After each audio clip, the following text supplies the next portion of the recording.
From Boss Track, it's Her Hype Squad, a show about amazing women who've made incredible strides as leaders in their industry. They're here to support you in your leadership growth, to encourage you and hype you up as part of your Hype Squad. Hello, and welcome back to another episode of Her Hype Squad with Boss Track. I'm your host, Michelle Harris. In this episode, I'm talking with Candis Hickman. Candis and I talk about storytelling and how it can help new leaders communicate more effectively and build trust. We talk about her slow year experience and what she has planned for 2023. But before we share our conversation, let me tell you about Candis. Candis Hickman is a spiritual life coach and marketing mentor for heart-centered business leaders. Over the past 7 years, she has helped hundreds of clients to more deeply understand who they are, what they have to offer, and how to share their story in order to inspire and connect with others. In December, Candis and her husband Elmer will be launching a life and wellness program called The Slow Year, with a mission to help people reimagine the way they live, work, and lead. And we'll talk a little bit about that in this episode. So without further delay, I present to you my conversation with Candis Hickman. Hi, Candis. I'm so excited to have you on. I've been looking forward to our conversation because we not only talk about leadership-related skills, but also wellness, which is a nice blend for our audience and really what Boss Track really tries to promote. So I'm excited to have you on here. So thank you very much. I would love for you to tell the audience a little bit about who you are and what you do in your background, if you don't mind sharing. Yeah, of course. Loaded question there. So I'm Candis Hickman, and I've been kind of in the personal branding and marketing world for the last 7 years, but started my career in health, right? I started as an occupational therapist, and I entered the coaching industry back in 2014 as a health coach. And so I've seen kind of multiple evolutions throughout that time, and now am returning to my roots with health and wellness and as we're getting ready to launch a new wellness and spirituality program called The Slow Year. So that's what I've got going on. Great. And like I said, we're excited to have you on because one of the underappreciated parts of leadership is the ability to tell stories and how effective that can be in getting people motivated or, explaining how to do something or, really a number of different things. So I'm not sure if it comes from the personal branding aspect, but I know you are somewhat of a specialist in storytelling. So I'd love for you to share kind of how storytelling can help a leader, especially a new leader, as they try to make their way leading a new team. Yeah. Well, storytelling is something that has been central to my work, particularly when it comes to personal branding, because I've spent a lot of years, the last kind of 7 years working with a lot of different leaders in the self-help industry, both rising and established leaders, helping them to understand who they are, what they have to offer, and then how to communicate the value of what they offer in a way that feels really resonant. And we do that through storytelling. And so that's what the connection is there between the storytelling and the work that I've done in personal branding. And so storytelling is just like one of those incredible skills to have, because we're all connected through stories. When I tell a story, you might glean some type of lesson from it. The person sitting next to you might glean a totally different lesson, completely based upon their own personal experience and their relationship to the story that you're telling. And so storytelling has this really powerful way of kind of breaking down barriers. It requires that the person telling the story is willing to get vulnerable. It is this opportunity to kind of connect with people on a deeper level that maybe just like giving information or providing education doesn't always have the capacity to do. And so telling stories is something that is both powerful when it comes to branding yourself or marketing your services, as it is to actually connecting with people and holding space as a leader. And so, storytelling is a huge part of of what I've been doing over the years in helping people to really drop into who they are, understand better who they are, in order to communicate the value of what it is that they have to offer. Yeah, thank you. And I have to admit, for me and my career, and 25 years in leadership, I mean, I generally know about storytelling and kind of how to uh, make something I'm communicating a little more effective, but it really hadn't been a focus of mine. And kind of what you said about helping new leaders and businesses, I can see now where it's even become, it's like so much more important to be able to tell a story so that people really understand and take what you are saying in a positive way. But I'd love to know how you get people started. So once somebody understands, okay, I need to start uh, adding story in my communication. But if somebody is maybe a little more analytical, like I had a finance background, so my brain wasn't always going to telling a story. Like how do they get started? Well, I think a big part of this is understanding who you are, understanding kind of the background or where you come from, specifically in relationship to the audience that you're in front of, right? Like the story that I tell in different scenarios, my personal story, it might come out in different ways. And so there is this kind of balance. Firstly, we want to understand what you believe that you're here to do, right? What do you believe that your purpose is or your call is, or what is it that you believe is your function in the workplace? Firstly, we have to understand that. There is like the who am I piece, right? That I think is really important. And then all of the elements around how did I actually get here? Why am I here? What brought me here? What experiences in my background have driven me to this place and this time that I exist in right now? So when we can kind of understand the background, the who are we piece, to really be anchored in that aspect, that's kind of the first step in understanding where we're at in terms of telling stories. The next thing we have to understand is like why we're telling the story, right? Like if I'm going to get ready to tell a story, what would be the purpose of this story? Is there something that I'm trying to sell? Right? Do I have something that I have on offer that I want to sell? Do I have an idea that I'm trying to communicate in the workplace that I need people to actually buy into? Is the purpose of me telling this story for connection and entertainment and to break down barriers and create more vulnerability and a deeper sense of connectivity with people in a social setting or even in a team environment? So it's understanding who am I, the background that brought me to here, the why and what it is that I'm actually trying, like why would it be important for me to tell this story?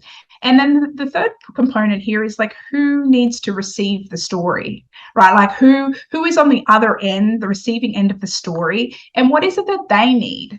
What is their story, like broadly as an audience? What brings them to this moment in time where they need to hear your story?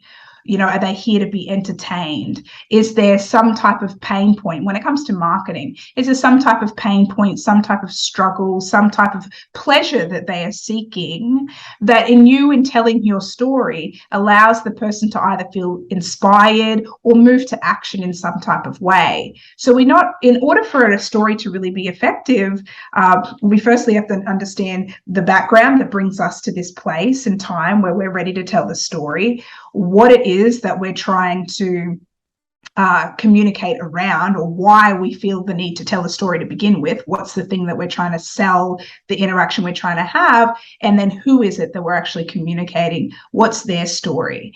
And where those things bridge, where all of those things come together, is the point of like a really effective and resonant story.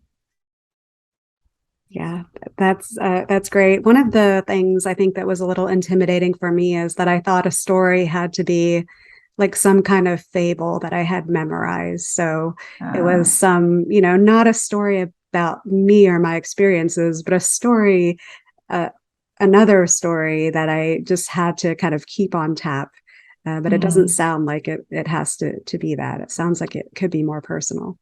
Yeah, well, oftentimes that's not even necessarily the story that I teach. Like, as someone, it's the type of storytelling that I teach is somebody who has always encouraged people to learn how to tell their own personal stories. That to me is the thing, because when you tell a personal story, or even when you tell a story that's maybe not personal, but you have a personal relationship to the story, there is a certain emotion that can be infused throughout the story. Because if we take ourselves back into the moment, if we can actually drop ourselves back into the moment of the emotion of what was happening as this story was actually developing in real time, then when we're actually telling the story, emotion comes through. We feel connected to it. That energy translates and transfers to the people that are listening. That's what resonance is about, right?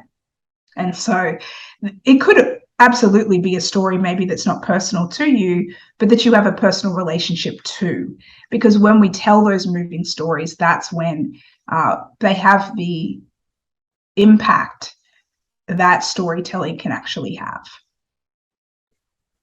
Yeah, I'm wondering how, like, for somebody that is new to storytelling and they're not necessarily good at thinking on their feet, like, is it a good idea to kind of take some time to like really pull together what all of your stories are so that you can be able to kind of talk about them or tell them at any given moment? There could be some value in that from a practice standpoint. I think perhaps the most value when it comes to storytelling is bringing your awareness to the fact that stories actually happen in every moment of every day. Like, a lot of times people get caught up around this idea of storytelling because they think like, well, they think that their life has one story, like there's just this one big story of my life, when in actuality, like every minute of every day, there's little micro stories that are happening all of the time. And if you pay attention, you'll notice that there could almost be a lesson in every moment that happens. But that happens when you start paying attention. So I think that that's the one thing to note. I think also when it comes to like, well, should they pull together a bunch of potential stories to pull from? That's entirely possible and true, and certainly a way that you could go about it if you understand what the purpose of you telling any given one of those stories would be. We don't just tell stories for story's sake, although I will say, I have a local storytelling event and we tell stories for story's sake, for the sake of entertainment. And there doesn't necessarily always have to be a lesson. But for leaders who are trying to connect better with their teams or market the value of a service, or, and any reason that a leader might tell a story, we just want to stay connected to, like, if I'm going to sit down and write out all my stories or a bunch of stories, in which scenarios might these be relevant, and who might be listening, and why might they care?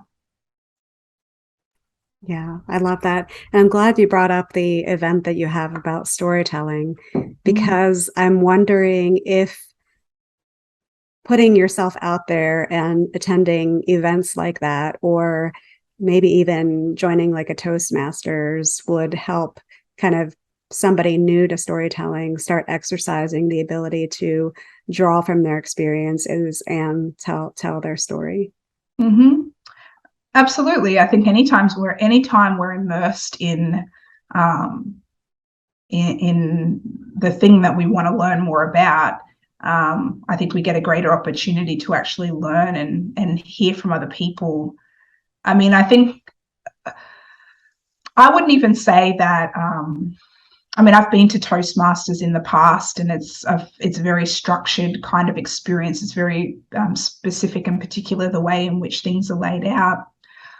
For me, my experience of storytelling, I think, has been much less structured or learned per se, rather than embodied.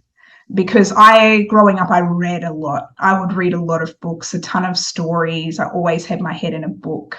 If I'm watching movies or listening to speakers on like TED Talks, or watching motivational talks, or, you know, even you can see like the Moth live storytelling series in New York, based out of New York. You know, there's ways that you can immerse yourself where it doesn't necessarily mean that storytelling has to be so structural, although it can be, but more that you're taking we tell stories every day. We tell stories to each other every day, right? Like every conversation, we sit down at the end of the day, your partner goes, or your friend or whoever says to you, hey, how was your day? And you go into like you go into storytelling. It's really actually natural. I think the part where people get caught up is they think it is something different.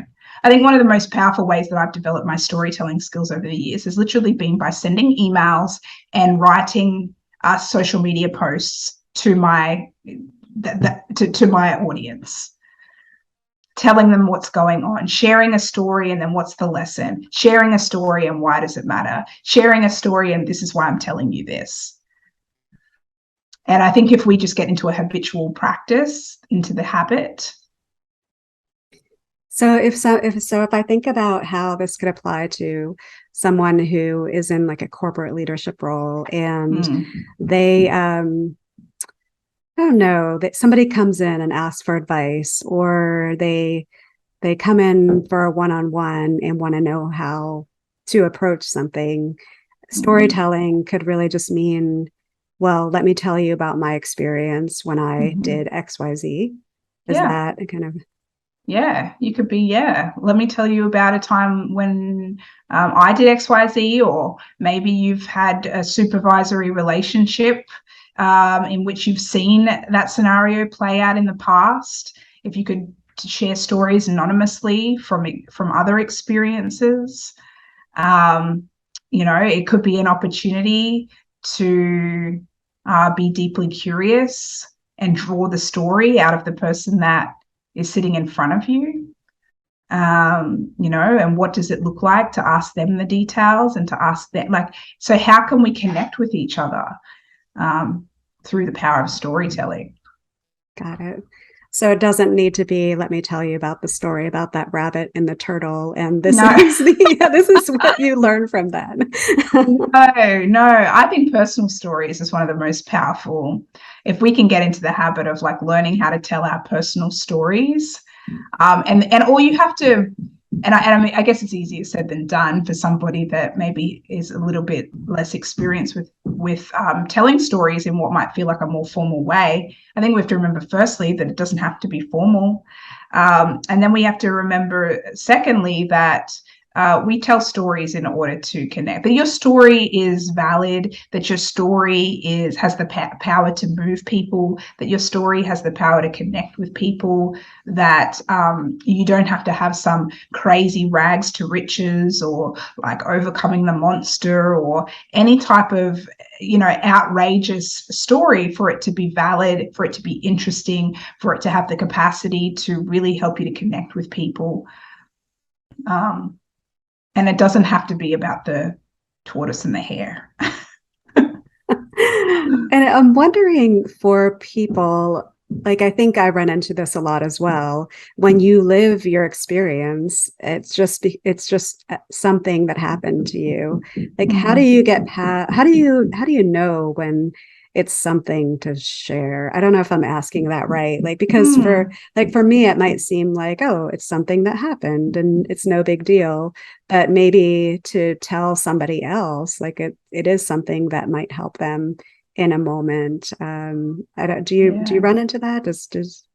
Yeah, I think that as you begin to start using storytelling as a tool, you start to intuitively sense when is the right and appropriate and most powerful time to share a story like that. But I also think that it comes down to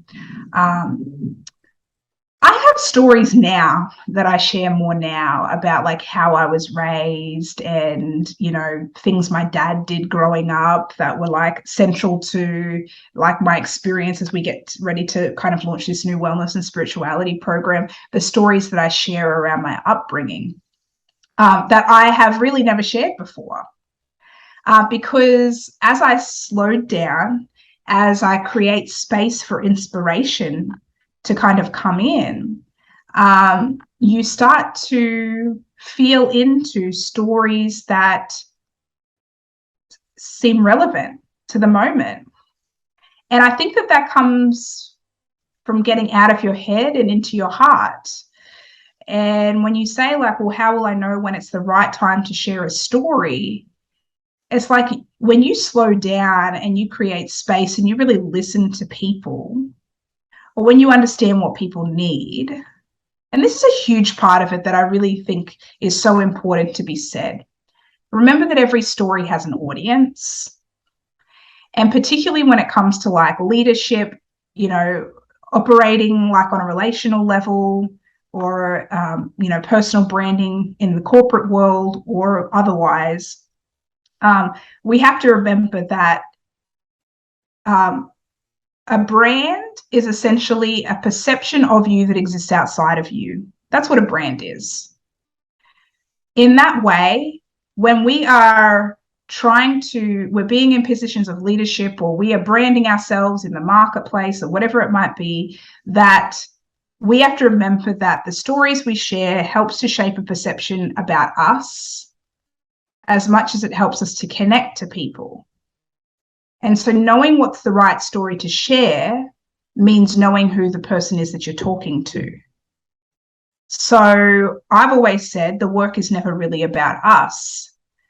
And so when I teach storytelling, when I teach personal branding or anything that I teach, it's that remembering that the work is never really about me. Me telling a story, while it might be an outlet for me, it's not really about me. It's not really about my story. It's maybe about the lesson or how the person that's on the other end is going to receive it. What is the lesson that maybe they could glean from it? What is the lesson that I'm trying to convey with it? What do I want to impart with it? I also think that when we start to operate from that sense of the work is not about me, it alleviates much of the pressure to feel like, is this story valid? How is this going to make others feel becomes the larger question. Yeah, and I going back to, you brought up about listening, and that is one of the most overlooked skills in management or leadership is active listening, and really just kind of opening your mind and taking that time to hear what the other person is saying. So, I mean, I think, like, as you said, that's like step number one, is to make sure that you're opening up that space to listen and hear what the challenge is, or, really where they're coming from. So you know what story to share. Mm-hmm. Yeah, absolutely. Nailed it. Yeah. Can I ask you, with your personal branding clients, without kind of talking about who, is there an experience that you can kind of recall that might be helpful to the audience to say, like, what is the process you go through to really help them know their story? Yeah. Well, I think that one of the biggest parts that I start, it's kind of what we spoke about earlier, which is like, who am I? What do I have to offer? And then how do I actually communicate it? The reverse can actually be true when I'm working with clients. One of the first things I'm asking people is like, what do you want to be known for? Right? Like, let's talk first about like, what is it that you actually want to be known for? And who do you want to be in your audience? Are you somewhat established, or you've already got people in your audience? Or who would you want to be in your audience? And so once we can kind of define that, we can define the different elements of the person that's existing in my audience. Okay, so why are they here? What are they struggling with? What do they actually need to learn? What do they need to understand? If they achieve success, doing this thing, what will their life look like? What will transformation look like? What did they look like before they came into contact with your story? What are they like now after they've come into contact with your story? And so understanding kind of the arc of a story to begin with, which is that there's always somebody who wants a thing, there's some barrier to them getting it, and then eventually they get over the hump, and then life is different. And so firstly, we have to understand all of these different elements of the person that's actually sitting in front of me. So there's that part first, is that a lot of the times some people, when they're like, oh, I can't answer this, Candis, I feel confused about my identity, or I feel a little bit confused. It's okay, well, let's figure out then who's in your audience first. Maybe that is an easier route. And for a lot of people, that's an easier route to take, right? Once I understand now, like, who's there sitting in my audience, I can say, what do they need to hear, right? Is there a list of lessons that they need to hear? What are the things that they need to understand? What are the steps maybe that they need to go through in order to experience this transformation or this experience that my work or my story can provide for them? Once you understand all of those pieces, then stories start to form. Because then you think back and you go, well, what have I experienced in my life when it comes to that aspect that they need help with? What's my experience of understanding that lesson? And then as you can kind of make sense of those things and of that person's experience and what they need, your stories start to unfold, because you go, oh, they need to understand this lesson, and here's a story that I went through, an experience I had, or that somebody that I worked with or knew went through, that I know would be supremely helpful for them to hear. Yeah, thank you. Thank you for sharing that. And I feel like this is like a therapeutic session for me here. So I appreciate that. Oh, great. And so you already kind of mentioned the slow year, and I that's maybe this is a good time to switch over to the slow year experience and really what you're building, and how you've taken the last year to kind of make that space to build what you're building. Yeah, sure. Yeah, so I at the end of last year, I kind of had this moment where I thought, oh my goodness, there was a couple of things. I said, I don't know if marketing and branding is necessarily something that I want to be known for anymore. So back to that question that I ask of my clients, don't really know that this is something that I want to be known for. I think that there's something different that I've been called to do. And I felt this for many years, but I didn't really know what it was. I felt like I'd gotten to a point in my life, in my business, in my health, even in some of my friendships, where there was just like this plateau where I felt like I was doing the same things, having the same conversations, making the same amount of money that I had been making for many years. And so at the end of last year, I said, you know what, something needs to give. I had this moment with a friend where I was like, why are we having this conversation again? I feel like we've been having this conversation every week for 3 years. Like, I can't keep having this conversation because nothing will change. And so I said, I think I'm going to have to do something differently, but I've tried the work harder thing. I've tried the work smarter thing. I've tried all these things, and I don't think I can work any harder, do anything more. I'm going to do the opposite. I'm going to slow down. And I'm going to slow all the way down. And for me, I don't think that I can just slow down for 8 weeks or 2 months or 3 days. It needs to be for a really long time, because I just need to fully learn how to embody, have faith and trust that things will continue to run smoothly, even if I'm slower.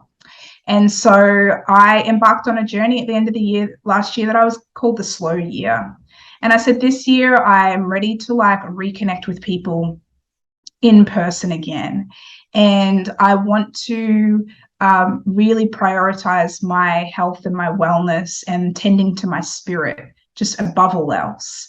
And I really just I just want to be slow.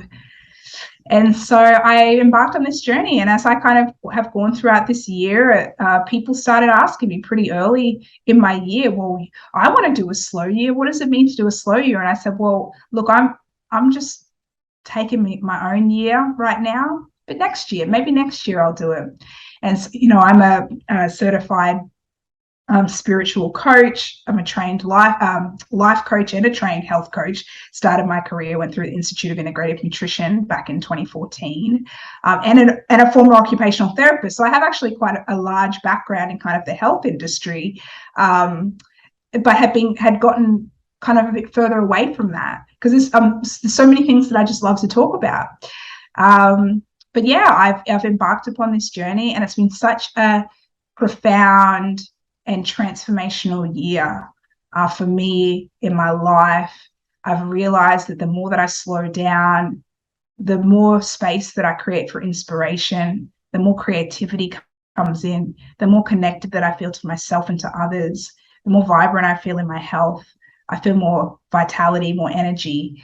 And so I realized that, man, if I could work with, and I've also worked over the last couple of years primarily with business owners and business leaders in the self-help industry, and I sit there and I watch them frantically marketing themselves, frantically trying to get clients, just frantic and stressed and pushing all of the time, which is actually counterproductive. And I would see that time and time again, and I would tell people to slow down, and they would slow down and they'd experience breakthroughs over this past year. And so now, this is the thing, we're getting excited now to launch the Slow Year program in 2023. Well, in December is when we'll actually do our summit and then invite people to enroll.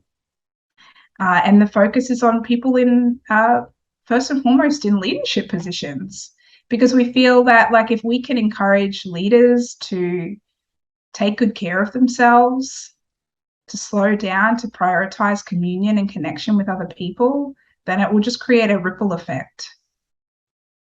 Yeah, so important. I mean, I even struggle with trying to get people to take an hour out of their day just for themselves so they can think. So, I mean, I can imagine you have, for people that aren't really aware of what a slow year can give them, some convincing to do. But what I don't know if this gives everything away, but can you share a few things that you did this year that really helped you slow down, or things you did while you were slowing down that really benefited you in the last year? Yeah, look, one of the really special things that I did at the beginning of the year, and this is where everything comes full circle, right, is that we decided to really prioritize our storytelling and our local community.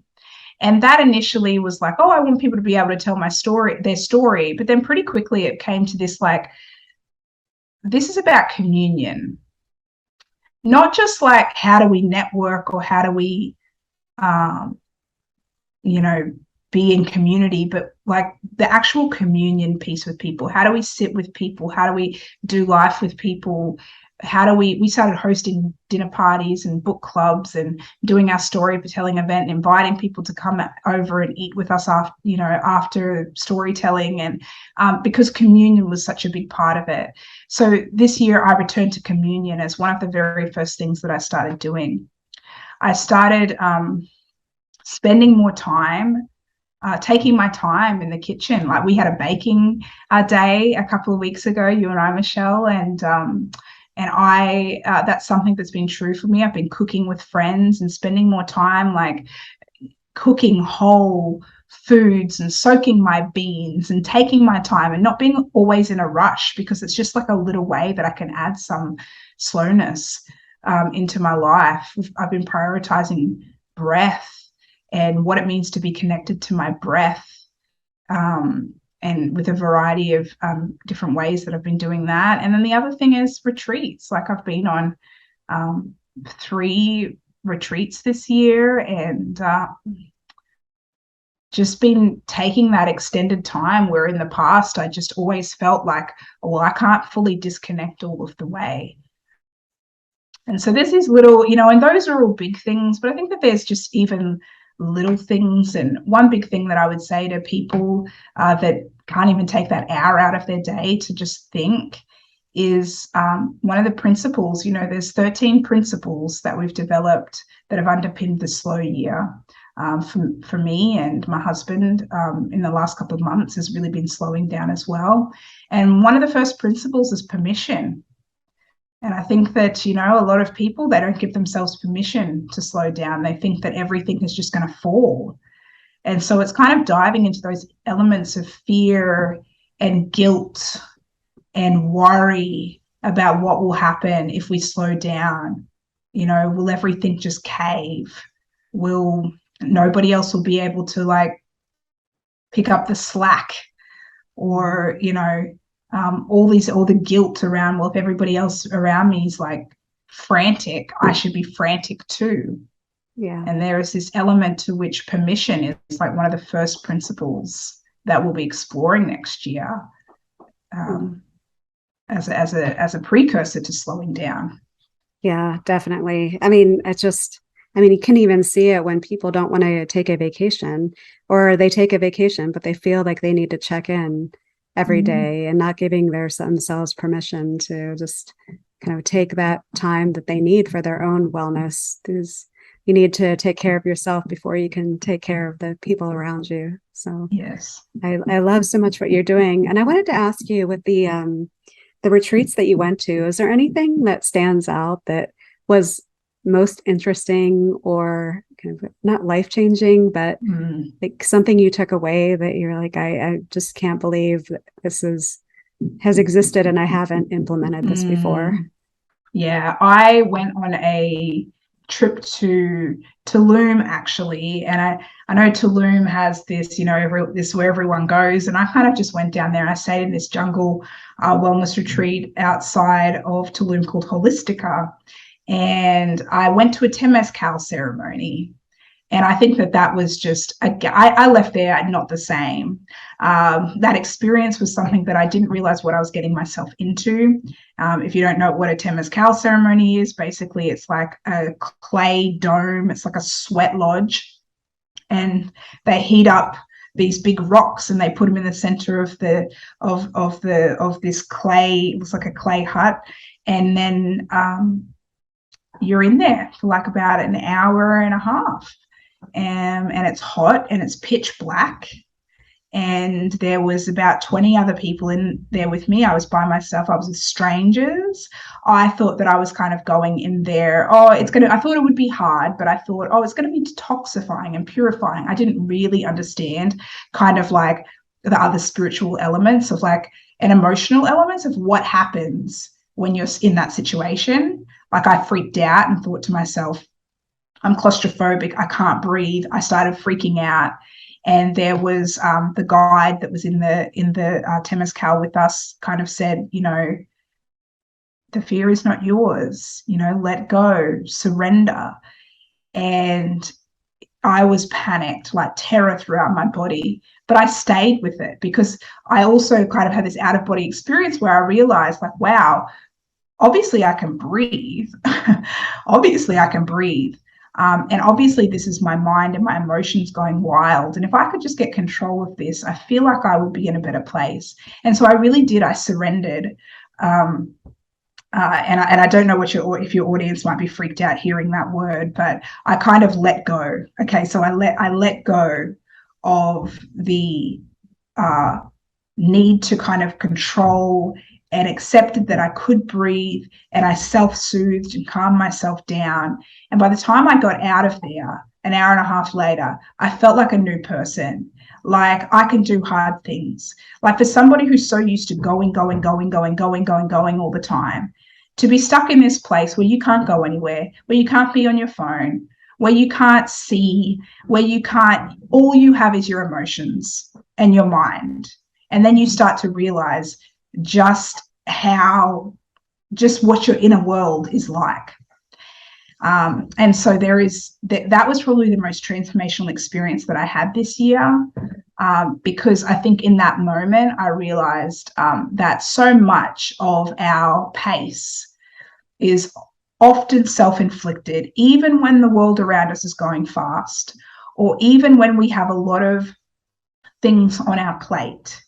We can find inner slowness and inner softness. We can calm our minds that when everything around us feels like it's in turmoil, that there is still a source of peace that exists within us.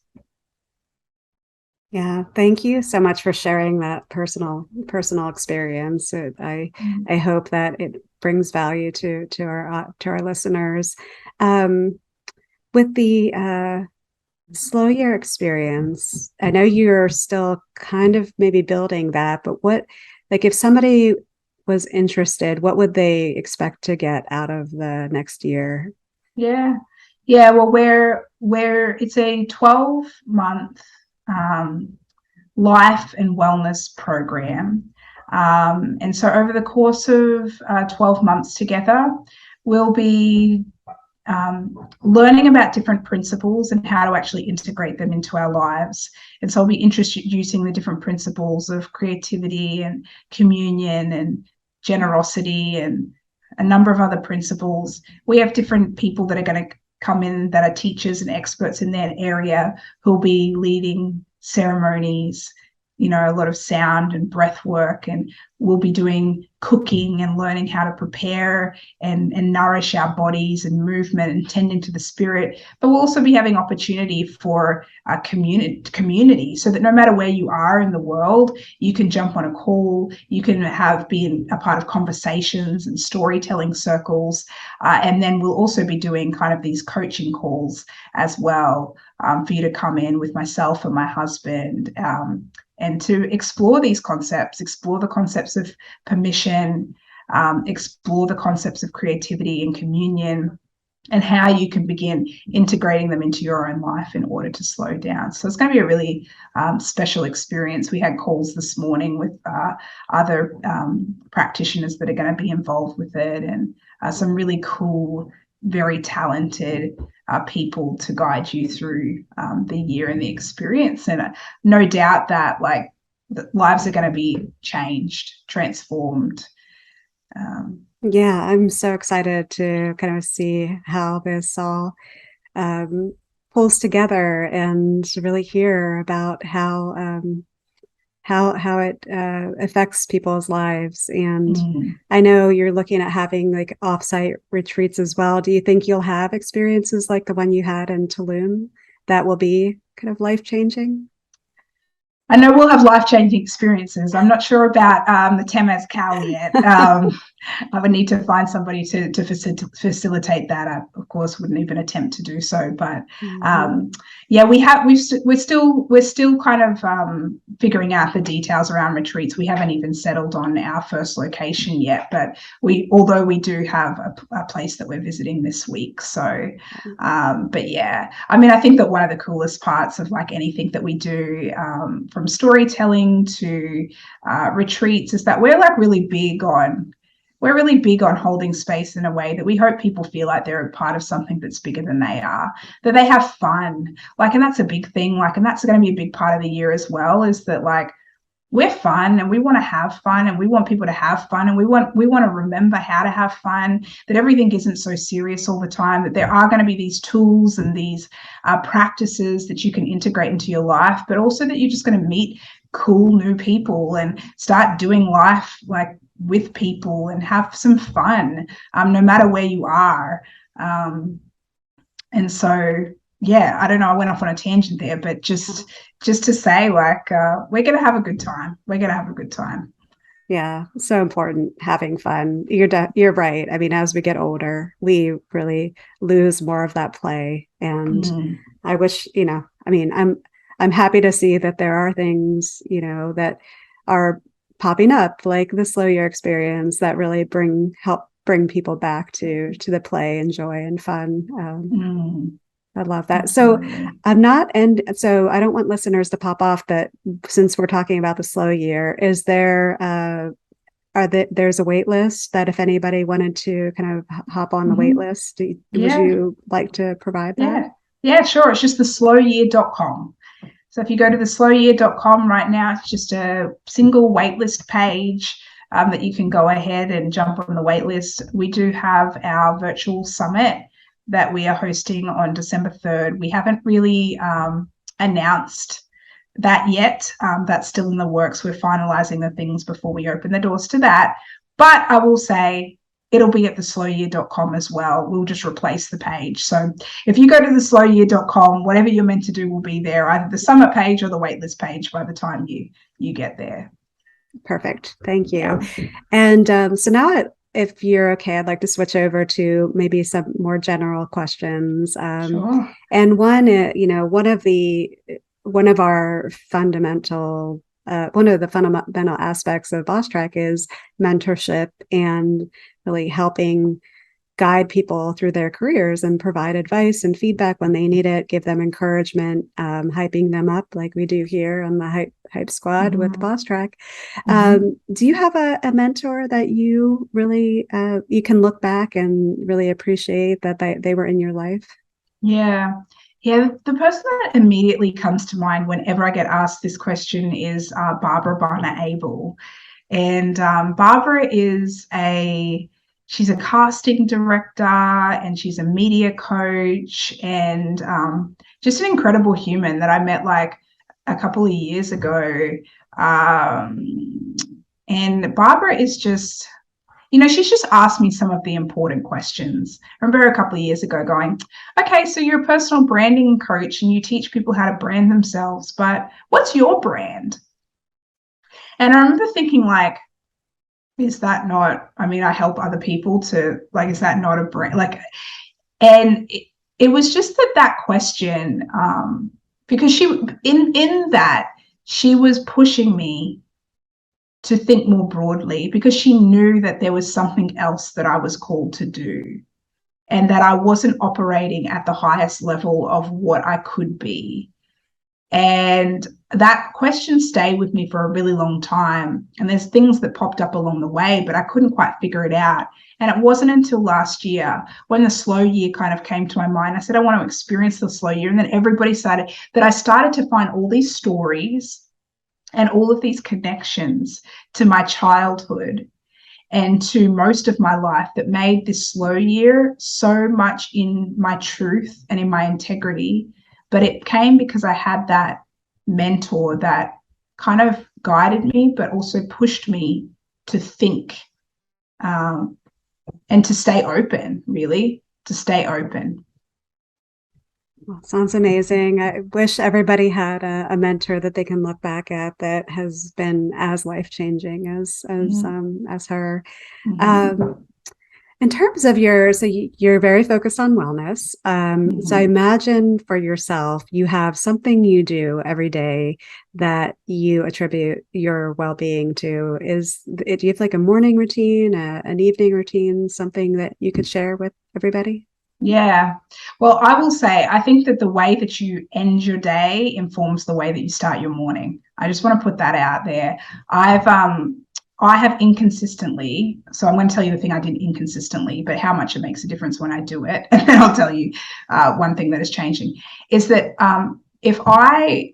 my evening ritual is to have a hot drink, dim the lights. I'm lucky enough to be able to dim the lights in my bedroom and do some type of meditation or listen to calm app or something like that.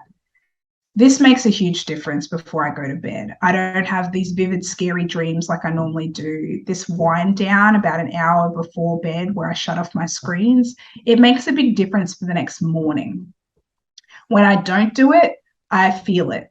It's harder to get out of bed in the morning. There's kind of like my brain activity is like heavy overnight. I'm dreaming like a crazy person.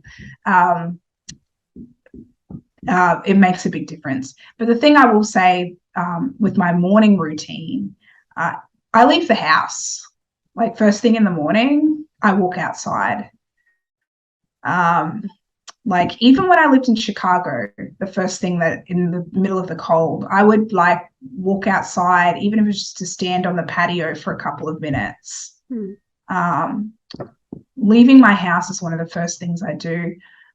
When I leave the house, I'll either walk to the gym to get some exercise, go for a walk with a friend, or sometimes I'll go to a coffee shop and do my journaling. I have a whole morning ritual, but that's the most important thing. And what do you think leaving the house does for you? Like, it doesn't get me stuck in cycles of delay.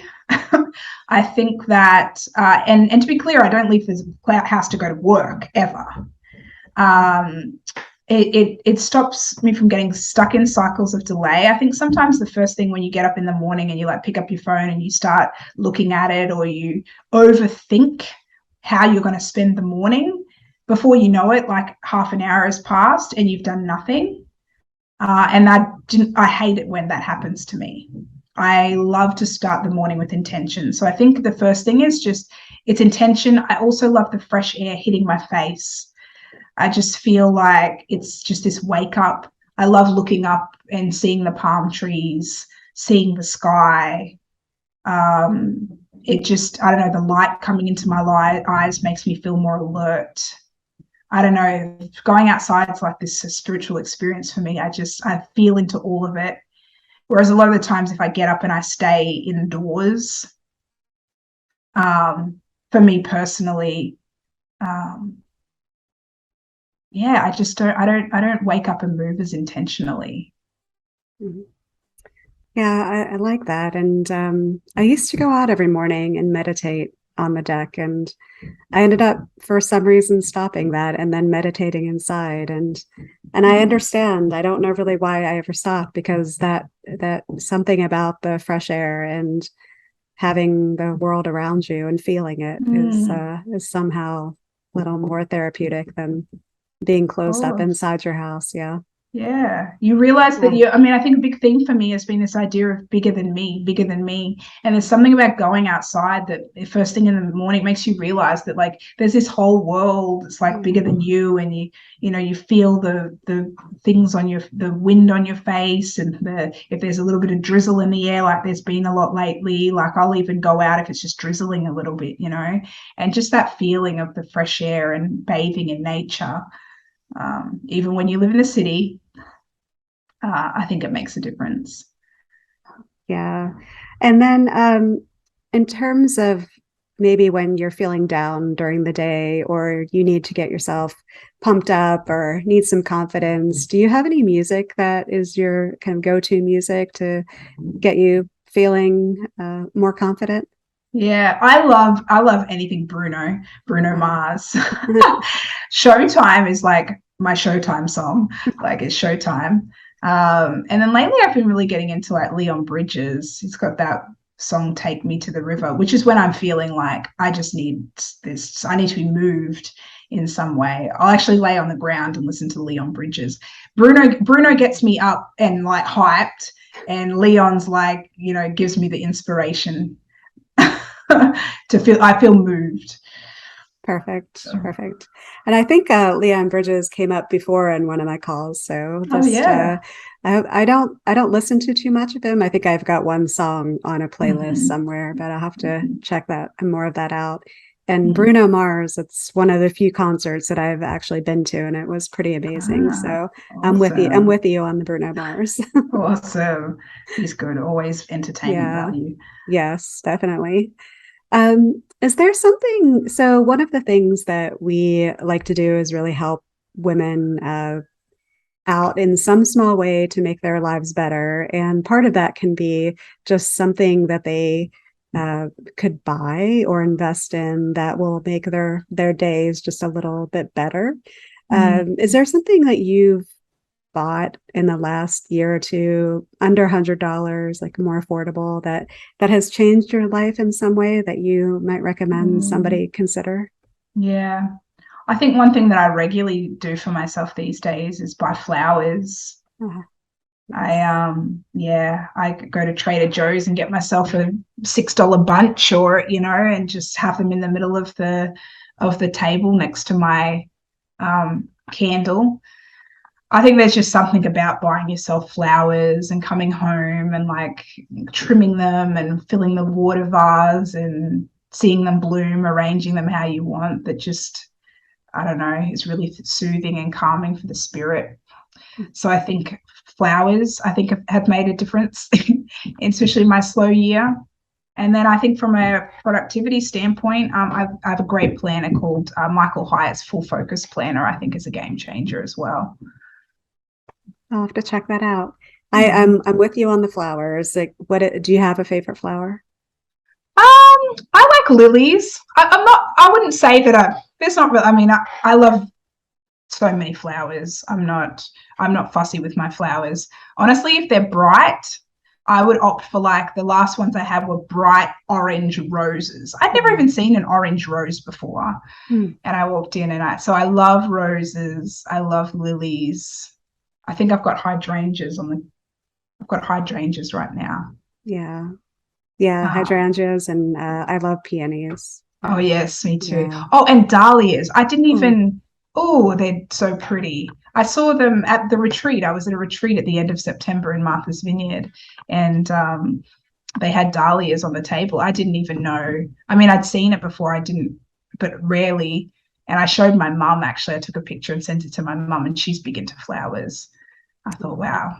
So those are gorgeous. So everybody buy more flowers. A treat to yourself. I'm with you on that one. And then you mentioned earlier that you read a lot, or you did read a lot. Are there any books that stand out, or maybe something you've read recently that you would recommend to the audience? Fiction or nonfiction? Yeah, I'm reading The Artist's Way right now, by Julia Cameron. It's really a special book. I think no matter if you're a business owner or you're in corporate America, or you're an artist, bringing more creativity into your life is just such a special way to feel more connected, I think, to the essence of life. So that's a book I think that feels really true and a good recommendation for me right now. Yeah, I think the universe must be telling me to pull that back out and reread it, because I was at a book event yesterday, and the host of the event also talked about reading The Artist's Way and how life-changing it was. Yeah. Wow. Amazing. Definitely go pick it up. Yes, definitely. Well, I think our time, we actually apologize. We went a little bit over, but I'd love, before we kind of say goodbye, is there anywhere besides theslowyear.com that our audience can reach out to you if they wanted to say hello, have any questions, have any comments? Yeah, my website is candishickman.com. So they can find out more about me there and the work that I've done. And also feel free to connect as well. Great. Well, thank you. This has been such a great conversation, and you provided such value to our audience, and I'm looking forward to everyone getting to hear it and the feedback, and also looking forward to your slow year experience, and yeah, I think so needed for everybody, and can't wait to see how that unfolds. Yeah. Thank you so much, and thank you so much for having me. What a pleasure. What an honor. Well, great. Well, I hope you enjoy your day. Okay. All right. Bye-bye. Bye. Hi, everyone. This is Michelle again. Just one more thing before you take off. If you've enjoyed this podcast, consider joining our Patreon at patreon.com/BossTrack, or sign up for our free weekly newsletter. It's easy to sign up and easy to cancel. Every Monday, we send out a short, exclusive newsletter of what we found during the week that we're excited about, we're inspired by, and we're watching and reading. If you'd like to check it out, just to go to thebosstrack.com/newsletter. Just type that into your browser, thebosstrack.com/newsletter. Drop in your email and you'll get the very next one. Thanks for listening.